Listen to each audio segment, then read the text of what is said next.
you how you can enable or disable dark mode in Google Chrome by just one click. So first of all, what you need to do is type in Chrome Store on your browser. Now you have to click on Chrome Web Store. Then into the Chrome Store search, type in dark mode and then hit enter. Then select the first extension, which is dark mode, and then add it to Chrome. Now the dark mode extension is added to your Chrome. Now you just have to click on the extension icon, and here you can see the extension. Now you have to pin it, and you can click on this extension anytime you want to use dark mode.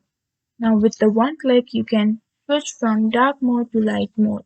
And when you have to disable it, you can go on this extension and tap on it.